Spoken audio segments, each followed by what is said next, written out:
Hello students, I am today discuss about esophageal atresia and trichoesophageal fistula. इसकी definitions जानेंगे, types जानेंगे, management, complications, diagnosis, सबके बारे में हम एक एक करके जानेंगे।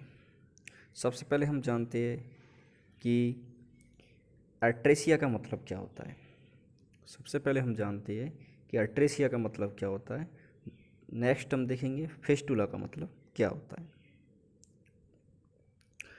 ईसोफेजियल अट्रेसिया, देखिए, congenital discontinuity of oesophageal lumen is known as oesophageal atresia, यानी जन्मजात डिसकंटिन्यूटी है किसकी? ईसोफेजियल ल्यूमन की। उसको हमने क्या बोला है? ईसोफेजियल अट्रेसिया। अगर दूसरे लैंग्वेजेस को हम समझे, इस प्रकार की कोई कंडीशन, जैसे ये ईसोफेगस है, नॉर्मल ईसोफेगस कैसे होती है? इस तरीके से होती है, जाके स्टोमक से जुड़ती है ना, ऊपर माउथ से जुड़ी हुई होती है। लेकिन इसमें क्या होगा, ये ईसोफेगस इस तरीके से बंद हो जाएगी, नैरो, एक तरीके से ब्लाइंड हो जाएगी। तो ऐसी कंडीशन को हमने क्या बोल दिया? अट्रेसिया। क्या बोल दिया इसको? अट्रेसिया। फिस्टुला क्या होता है? फिस्टुला होता है जैसे ये ट्रेकिया वाली, ये ट्रेकिया है यहाँ पे, और इधर होकर ईसोफेगस जा रहा है, इधर होकर ये क्या जा रहा है? ईसोफेगस जा रहा है। इन दोनों के बीच में जन्मजात इस तरीके से कोई ट्यूबिंग हो, कोई कनेक्शन हो आपस में, है ना। हमारी बॉडी के अंदर किसी प्रकार से ऐसा अबनॉर्मल कनेक्शन होता है, हम उसको क्या बोलते हैं? हम उसको बोलते हैं फिस्टुला। समझ में बात आई? इस तरीके से अबनॉर्मल कनेक्शन किस किस के अंदर? ये है ईसोफेगस और ये है ट्रेकिया। तो इनके बीच में अबनॉर्मल कनेक्शन दोनों के बीच में इस ट्यूब के द्वारा बनाया गया है, इस ट्यूब के द्वारा ये बनाया गया है। और इस कंडीशन को हमने क्या बोल दिया है? ट्रिकोफेगल अट्रेसिया, सॉरी फिस्टुला। नेक्स्ट, तो समझ में आया अट्रेसिया क्या है और फिस्टुला क्या है। Fistula abnormal communications between trachea and oesophagus, और अट्रेसिया डिसकंटिन्यूटी, यानी जो ट्यूब है वो पूरी कंप्लीट रूप से नहीं बन पाई है।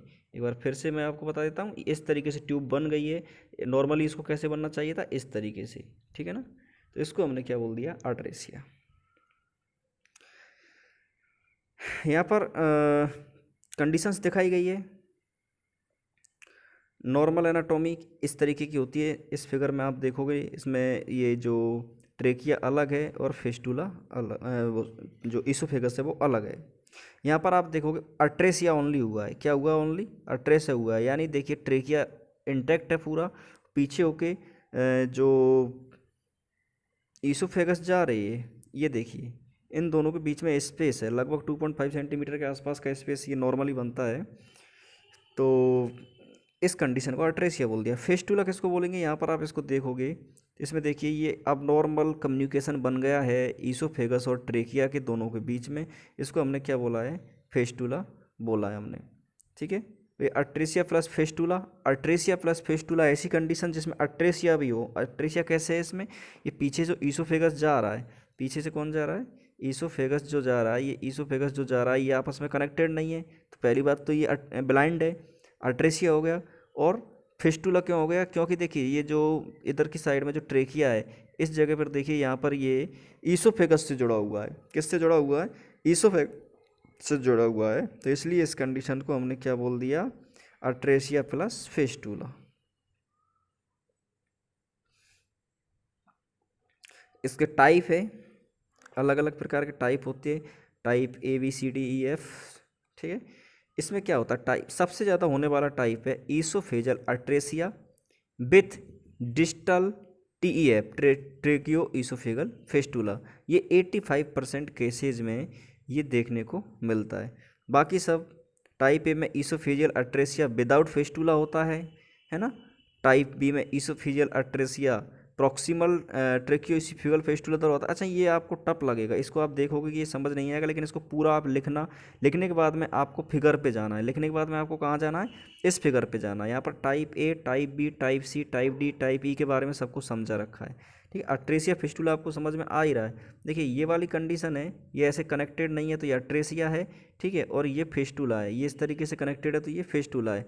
ठीक है, तो जैसे एक एक फिगर में यहाँ पर आप समझोगे, जो पिछला जो अभी इस स्लाइड गया है उसको आप नोट कर लोगे। नोट करने के बाद आपको समझ में आएगा ये कि जैसे यहाँ पर क्या हुआ है, यहाँ पर देखिए, यहाँ पर फेस्टुला भी है और अट्रेसिया भी है, यानी मीन्स ये दोनों है। यहाँ पर क्या हुआ है, यहाँ पर अट्रेसिया भी है और सॉरी यहाँ पर फेस्टुला नहीं है, यहाँ पर फेस्टुला नहीं है, यहाँ पर अट्रेसिया और फेस्टुला है। ठीक है, ये अब ये आप इसमें जो ये लिखा हुआ है, इसमें लिखा है TEF, ईसोफेगल अट्रेसिया, लोअर अपर। तो ये लोअर अपर का मीन्स ये है कि इधर जो नीचे की साइड में कनेक्टेड हो जा रहा है, तो इसका मतलब ये लोअर हो गया, ये लोअर हो गया है ना, ये अपर हो गया, अपर साइड में कनेक्टेड हो जा रहा है ना। इस प्रकार से ये इसको अलग अलग टाइप में बांटा गया है। तो ऐसी कंडीशंस, ये देखिए कॉन्जेनाइटल अबनॉर्मलिटी, एनाटॉमिकल अबनॉर्मलिटी है सब की सब। इन अगर किसी को ऐसी कंडीशंस होती है तो उसको साथ में कुछ और भी अबनॉर्मलिटीज़ देखने को मिलेंगी ऐसे बच्चे को। जैसे उसके वर्टिब्रल डिफेक्ट हो जाएगा, जो वर्टिब्रा होती है उसके अंदर डिफेक्ट मिलेगा देखने को, है ना। एनोरेक्टल माल फॉर्मेशन हो सकता है उसको, एनल और रेक्टम, जो रेक्टम है और एनल है उसके बीच में भी एनाटॉमिकल डिफॉर्मिटी देखने को मिल सकती है। कार्डियोवास्कुलर डिफेक्ट देखने को मिल सकता है, हार्ट के अंदर उसके डिफेक्ट देखने को मिल सकता है। रीनल एबनॉर्मलिटीज़ देखने को मिल सकती है ना, रीनल सिस्टम से दिक्कत, और लिम्ब डिफॉर्मिटी, हाथ पैरों से संबंधित भी दिक्कत देखने को मिल सकती है। लगभग 25% पेशेंट जो होते हैं ईसोफेगल अट्रेसिया वाले, उनमें ये एबनॉर्मलिटीज़ देखने को मिलती है। ऐसा नहीं है सबके अंदर मिलेंगी, क्योंकि एसोसिएटेड एबनॉर्मलिटी है, कन्फर्मेटिव नहीं है। पैथोफिजियोलॉजी की हम बात करें कि ऐसा बच्चा है, ये हम बात कर रहे जैसे कि पॉलीहाइड्रोएमोनियस वाला बच्चा है, जो जन्म के समय पॉलीहाइड्रोएमोनियस रहा है ना। जो माता है, माता के जो यूट्रस था उसके अंदर बहुत ज़्यादा एमनियोटिक फ्लूइड रहा है जन्म के समय। तो ऐसी कंडीशंस हो सकती है, प्रीमेच्योर हो सकता है लेबर इसकी वजह से। ठीक है, और जब पॉलीहाइड्रोएमोनियस की वजह से, देखिए मैं एक बार पॉलीहाइड्रोएमोनियस को आपको थोड़ा सा लेबोरेट करना चाहूँगा। जैसे जब माता प्रेग्नेंट होती है तो उस जो बच्चा होता है वो एक फ्लूइड के अंदर रहता है, एक फ्लूइड के अंदर रहता है। उस फ्लूइड को हम क्या बोलते हैं, एमनियोटिक फ्लूइड। उसकी मात्रा ज़्यादा बढ़ जाती है तो उसको हम बोलते हैं पॉलीहाइड्रोएमोनियस। क्या बोलते हैं उसको हम, पॉलीहाइड्रोएमोनियस। पॉलीहाइड्रोएमोनियस होगा, ये माता के प्रेशर पड़ेगा, है ना, चारों ओर ज़्यादा इसमें फ्लूइड भरेगा यूट्रस के अंदर। तो क्या होगा, जो बच्चे का जन्म है वो टाइम से पहले हो जाएगा, है ना, EDD से पहले हो जाएगा। तो प्री मैच्योर लेबर होगा, प्री मैच्योर लेबर होगा। प्री मैच्योर माने होता है अभी वो मैच्योर नहीं हुआ है बच्चा, और प्री मैच्योर लेबर हो रहा है, तो बच्चे को जो ट्रेकिया है उसका वो मैच्योर नहीं होगा, हो सकता है उसका ईसोफेगस अभी पूरा नहीं बना हो, उसका ट्रेकिया पूरा नहीं बना हो, और ऐसी कंडीशंस देखने को मिल सकती है। Next, aspiration of saliva milk if the baby allowed to suckling can lead to aspirated pneumonia. ये बाद की कंडीशन है, जब बच्चा जन्म ले लेता है उसके बाद में अगर उसने सक किया सलाइवा को या मिल्क को और वो लंग्स के अंदर चला गया, ठीक है, अब नॉर्मल कम्युनिकेशन बना हुआ है ना ईसोफेगस के और ट्रेकिया के बीच में, तो लंग्स के अंदर चला गया तो बच्चे को निमोनिया हो सकता है, निमोनाइटिस हो सकता है, लंग्स के अंदर इन्फ्लामेशन, इन्फेक्शन हो सकता है। अगर स्टोमक जुड़ा हुआ है किससे, ट्रेकिया से, जो स्टोमक लोअर पार्ट है वो जुड़ा हुआ है ट्रेकिया से, जैसे यहाँ पे मैं दिखा दूंगा आपको इस तरीके से। अगर लोअर पार्ट जुड़ा हुआ है, यहाँ पर इसमें देखिए इस तरीके से ट्रेकिया से अगर जुड़ा हुआ है तो क्या कंडीशन बन सकती है, जो गैस्ट्रिक सिक्रेशन है वो लंग्स में जाएगा और क्या होने लगेगा, लंग्स के अंदर गैस्ट्रिक सिक्रेशन जाएगा तो कहीं ना कहीं बाहरी सिक्रेशन गया है और निमोनिया होने के चांसेस रहेंगे, और भी कई दिक्कत होने के चांसेस होते हैं, क्योंकि HCl होता है और HCl लंग्स के अंदर जाके एक तरीके से नेक्रोसिस पैदा करता है। अगर लंग्स की एयर वापस से स्टोमक के अंदर चली गई तो क्या होगा, तो डिस्टेंशन एब्डोमिनल यानी उसका एब्डोमिनल फूलने लगेगा, एब्डोमिनल फूलने लगेगा। समझ में आता है? उसका एब्डोमिनल क्या होने लगेगा? फूलने लगेगा। और देखिए गैस्ट्रिक सिक्रेशन अगर लंग्स के अंदर जाता है तो ये लेथल कंडीशन होती है, क्योंकि ये HCl होता है, ये एकदम एक तरीके से बर्निंग सेंसेशन देता है, जलाने का काम करता है।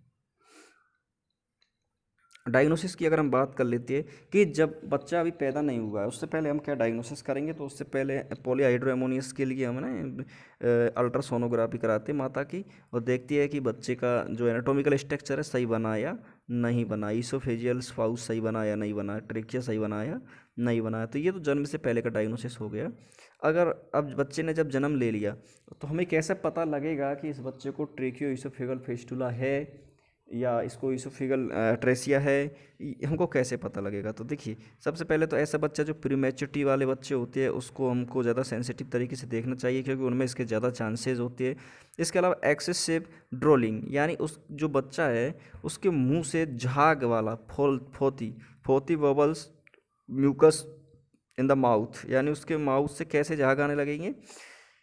झाग आने लगेंगे छोटे बच्चे के मुंह से। क्यों? क्योंकि एयर और जो सिक्रेशन है वो मिक्स हो रहा है, ठीक है। तो इसलिए उसके नोज से और माउथ से क्या आने लगेंगे? एक्सेसिव ड्रोलिंग यानी लार निकलेगी, और एक्सेसिव सलाइवा निकलने के साथ साथ में वो झाग बन के निकलेगी, क्योंकि फिर बोल रहा हूँ हवा और जो सिक्रेशन है वो मिक्स हो रहे हैं।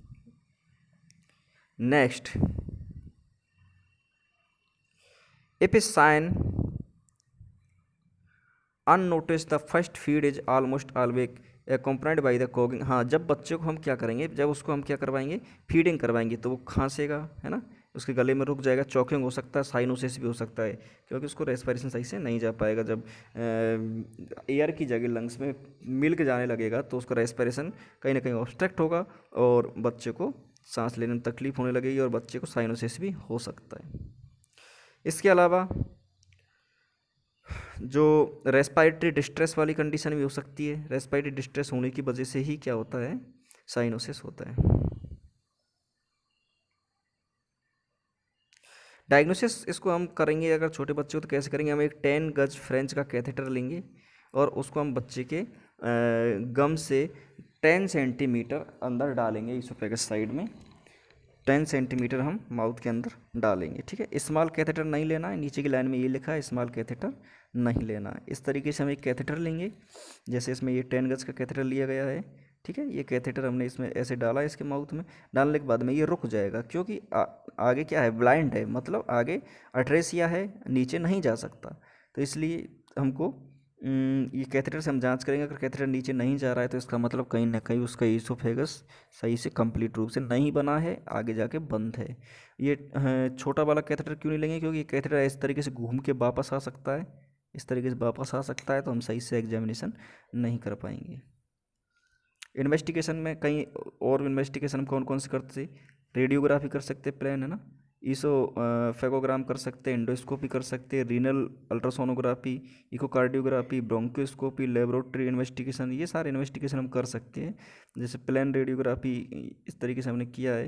यहाँ पर देख सकते हैं कि बच्चे का जो, ये देखो इस फिगर में अगर आप देखोगे यहाँ पे, अब देखने को मिलेगा कि कंप्लीट रूप से इसका ईसोफेगस नहीं बना है।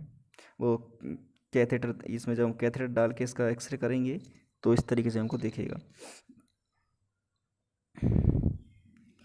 ये ईसोफेगोग्राम किया है, एक्सरे में कॉन्टैक्ट एक्सरे एक्सरे किया है। एक डाई होती है उसको डाल के और इसका एक्सरे किया जाता है, तो वो डाई जहाँ तक जाएगी, जहाँ तक ये बना हुआ है ईसोफेगस, इसके बाद ये आगे नहीं जाएगी। रीनल अल्ट्रासोनोग्राफी करके देखिए, क्योंकि ये इसका साथ के कॉम्प्लिकेशन से एसोसिएटेड कॉम्प्लिकेशन थे, इसलिए रीनल अल्ट्रासोनोग्राफी करके देखिए। इकोकार्डियोग्राफी भी देखिए कि कार्डियोवास्कुलर डिजीज तो नहीं है, क्योंकि ये भी इसका एसोसिएटेड सिम्टम कॉम्प्लिकेशन था। मैनेजमेंट की अगर हम बात करें कि ऐसे बच्चे का क्या मैनेजमेंट करेंगे, तो देखिए उसको हमको निमोनिया से, एस्पायरेशन से प्रिवेंट करना है, जिससे बच्चा निमोनिया से बच सके, ठीक है ना। इसके अलावा हमको जो कम्युनिकेशन है, जो ईसोफेगस इस तरीके से थी, जुड़ी नहीं है, उसको, इसको क्या करना है, हमको काट के, इसको हमको काट के क्या करना है, इस तरीके से जोड़ देना है ना, इस तरीके से जोड़ देना है सर्जिकल इन्वेस्टर करके, जिससे कि क्या हो सके, बच्चा एक नॉर्मल लिविंग लाइफ में आ सके। और अगर फिस्टुला है तो उसको हम सेपरेशन कर देंगे इसोफिगस और ट्रेकिया को। यानी इस तरीके की स्ट्रक्चर है, जैसे इस तरीके से अब नॉर्मल कनेक्शन बना हुआ है तो इस कनेक्शन को हम क्या कर देंगे, इस कनेक्शन को हम ऐसे यहाँ से डिलीट कर देंगे, हटा देंगे, सर्जिकल इंसिजन करके, सर्जिकल ऑपरेशन करके इसको हटा देंगे और दोनों को अलग अलग कर देंगे। समझ में आता है। नेक्स्ट हम बात करते हैं कि देखिए ओरोफेरिंक्स को क्लियर करेंगे, बच्चे के हेड को थोड़ा एलिवेटेड करेंगे, आईवी फ्लूइड न्यूट्रिशन दे देंगे, ऑक्सीजन थेरेपी दे देंगे बच्चे को, क्योंकि ऑक्सीजन की उसको कमी हो रही थी, नेक्रोसिस हो रहा था बच्चे को, रेस्पिरेटरी फेलियर हो रहा था। अगर रेस्पिरेटरी फेलियर हो रहा है बच्चे, आपको लग रहा है रेस्पिरेटरी फेलियर होगा बच्चे को, तो हम उसको एंडोट्रेकियल इंट्यूबेशन कर देंगे। ट्रेकिया के द्वारा हम करते हैं ना गले में, यहाँ पे जैसे ये गला होता है, यहाँ पर एक इंसिजन करके और यहाँ पर एंडोट्रेकियल ट्यूब डाल देते हैं, इस तरीके से बार ऑक्सीजन से सेट कर देते हैं। तो एंडोट्रेकियल इंट्यूबेशन हम कर सकते हैं और उसको एंटीबायोटिक देंगे हम ब्रॉड स्पेक्ट्रम, जिससे कि बच्चे को इन्फेक्शन ना हो। सर्जिकल इन्वेस्टिगेशन के बारे में हम बात कर लेते हैं कि कब हम करेंगे। इमीडिएट अगर हमको करना हो तो सबसे पहले तो हमको ये देखना है कि जो ये इस तरीके की ट्यूब थी, जो ब्लाइंड थी, एट्रेसिया था, वो 2.5 सेंटीमीटर से कम होना चाहिए। यानी इनका जो स्पेस है दोनों के बीच का, ये दोनों के बीच का जो इस तरीके का जो स्पेस है, ये 2.5 सेंटीमीटर से क्या होना चाहिए, कम होना चाहिए। तभी हम इमीडिएट ऑपरेशन कर सकते हैं, ठीक है। और क्या होना चाहिए, बच्चे का SpO2 60 mmHg से ऊपर होना चाहिए रूम एयर के अंदर, ऑक्सीजन पर नहीं, रूम एयर के अंदर 60 mmHg से ऊपर होना चाहिए, है ना। और बच्चे को कोई सीवियर कॉम्प्लिकेशन या निमोनिया वगैरह ऐसा नहीं होना चाहिए। तो हम तुरंत उसका सर्जिकल करेक्शन करके और जो अट्रेसिया हुआ है, जो फिस्टुला हुआ है, उसको सही कर सकते हैं। तो ये तो हुआ इमीडिएटली रेपेयर। अगर हम बात करें डिलाइड रेपेयर की, तो उसको हम जब करते हैं जब ये जो ये दूरी है, ये 2.5 सेंटीमीटर से ज़्यादा है, इन दोनों के बीच का डिस्टेंस 2.5 सेंटीमीटर से ज़्यादा है। ये क्या है दोनों, ये ईसोफेगस है, ये अपर पार्ट है ईसोफेगस का, ये लोअर पार्ट है जो स्टोमक से जुड़ा है, ऊपर ये माउथ की साइड से जुड़ा हुआ है, और बीच में दोनों में क्या रह गया है, ब्लाइंड स्पेस रह गया है प्री मैच्योरिटी की वजह से। तो ये 2.5 सेंटीमीटर से ज़्यादा है, तो इसको हम डिलाइड सर्जिकल इंटरवेंशन करेंगे, ठीक है। बच्चे को निमोनिया, सेप्सिस या कार्डियक मालफॉर्मेशन ऐसी कोई कंडीशन है, साथ में सीवियर प्री मैच्योरिटी है ना, गैप ज़्यादा है, तो ऐसी कंडीशन में हम ऑपरेशन बाद में करते हैं, इसको डिलाइड सर्जिकल इंटरवेंशन हम बोलेंगे। एक होता है स्टेज्ड ऑपरेशंस होते हैं, इसके अंदर कई सारी दिक्कतें होती हैं, यानी एक से ज़्यादा दिक्कतें हैं, और जो गैप है वो 3 से 4 सेंटीमीटर से भी ज़्यादा का गैप है। तो हम पहले क्या करेंगे, जैसे 3 से 4 सेंटीमीटर गैप है तो पहले हम 2.5 सेंटीमीटर यानी यहाँ तक इसको बना देंगे, फिर दूसरी स्टेप में हम इसको कंप्लीट कर देंगे। यानी इस तरीके से ये स्टेज वाइज ऑपरेशन किया जाता है, ठीक है ना। और कब किया जाता है इस ऑपरेशन को, जब पहला ऑपरेशन हम किए थे वो फेल हो गया, तब भी हम इसको करते हैं। और इसके अलावा मैंने बताया था एसोसिएट सिम्टम थे, है ना। ऐसी कंडीशंस के अंदर भी हम डिलाइड ऑपरेशन या स्टेज ऑपरेशंस करते हैं। इसमें देखिए, इस ऑपरेशन करने से पहले कुछ हमको एसोसिएटेड वर्क करना पड़ता है, जैसे left cervical oesophagectomy and feeding gastrectomy immediately after birth. देखिए, ईसोफेजेक्टोमी करती है, इसके अंदर ईसोफेगस के अंदर एक कट लगा के और उसको ईसोफेजेक्टोमी करते हैं, और बच्चे को फीडिंग के लिए, क्योंकि जब ऊपर हम सर्जिकल इंटरवेंशन कर रहे हैं तो फीडिंग के लिए गैस्ट्रेक्टोमी, यानी उसके जो बच्चे का स्टोमक होता है, जैसे ये बच्चा है, जैसे ये बच्चा है, ठीक है। तो इसके स्टोमक एरिया पे यहाँ पर एक छेद करके और बाहर से ट्यूब डाल देंगे उसको खाने पीने के लिए, जिससे क्या होगा, बच्चे की जो नीड है न्यूट्रिशन की वो कंप्लीट होती रहेगी।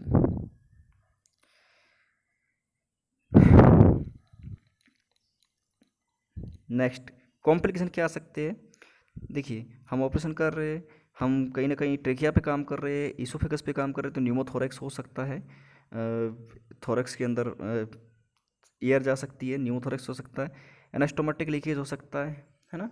कहीं ना कहीं देखिए जो फ्लूइड्स है उसका लीकेज हो सकता है, एनाटॉमिकली करेक्शन हम कर रहे हैं तो इसकी वजह से ऐसा हो सकता है। फिस्टुला बन सकता है, रिकरेंट फिस्टुला कहीं बन सकता है, अगर हमें गलती से किसी दूसरी जगह अब नॉर्मल कनेक्शन है उसको हम सही कर रहे हैं तो उसकी मसल्स कहीं ना कहीं कमज़ोर होगी, जिस जगह से हम उसको काटेंगे अब नॉर्मल फिस्टुला वहाँ पर बन सकता है। पल्मोनरी एटलैक्टासिस और इन्फेक्शन यानी लंग्स के अंदर इन्फेक्शन इन्फ्लेमेशन भी हो सकता है। ऑपरेशन करने के तुरंत बाद की बातें कर रहे हैं, कुछ दिन, एक दो दिन या हफ्ते भर की बात। लेट, एक दो महीने बाद क्या हो सकता है, एनाटॉमिकल स्ट्रक्चर्स हो सकते हैं। नेक्स्ट, इसके अलावा GFR गैस्ट्रोइसोफेगल रिफ्लेक्स हो सकता है। यानी गैस्ट्रोइसोफेगल रिफ्लेक्स क्या होता है, इसके अंदर गैस्ट्रिक का जो कंटेन है वो बार बार ईसोफेगस में आता है, स्प्लेंक्टर थोड़ा सही से काम नहीं करता है। जो कार्डियक इंस्पेक्टर होता है, कहाँ होता है कार्डियक इंस्पेक्टर, शायद पता होगा आप लोगों को। जैसे ये ईसोफेगस आती है, ये स्टोमक है, यहाँ पर एक कार्डियक इंस्पेक्टर होता है जो क्या करता है, यहाँ पर जो फ्लूइड होता है, खाना होता है, उसको ऊपर जाने से रोकता है। ये सही से काम नहीं कर पाता किसी कारणवश, तो ये फ्लूइड बार बार ऊपर जाएगा। इसमें HCl होता है, ईसोफेगस की लेयरों को जलाने लगेगा। इससे हमको हार्ट के अंदर बर्निंग सेंसेशन आने लगेंगे और हमको अल्सर हो सकते हैं। नेक्स्ट, ट्रेकियोमलेशिया हो सकता है। ट्रेकिया की भी कंडीशन, जो नॉर्मल कंडीशन वो अब नॉर्मल हो सकती है ना। और इसके अलावा ईसोफेगल जो पेरिस्टलाइसिस था या डिस्फेजिया हो सकता है, यानी जो हम खाते हैं खाना वो आगे बढ़ता है पेरिस्टलाइसिस मूवमेंट के द्वारा, उस मूवमेंट के अंदर भी दिक्कत होती है। एक मूवमेंट होता है इस तरीके से जो खाने को आगे बढ़ाता है। घर पे हम क्या करेंगे, अर्ली डायग्नोसिस करेंगे, टाइम टू टाइम उसकी डिलीवरी देंगे। पीडियाट्रिक का जो सर्जिकल करेक्शन का है उसका प्लान बनाएंगे, कब हमको करना है। न्यूट्रल केयर की अवेलेबिलिटी किस हॉस्पिटल में अच्छी है वहाँ उसको लेके जाएंगे। पेरेंट्स को, माता को एजुकेटेड करेंगे कि ये जो डिजीज है, कंडीशन है, इसको सही किया जा सकता है। Thank you for watching this video.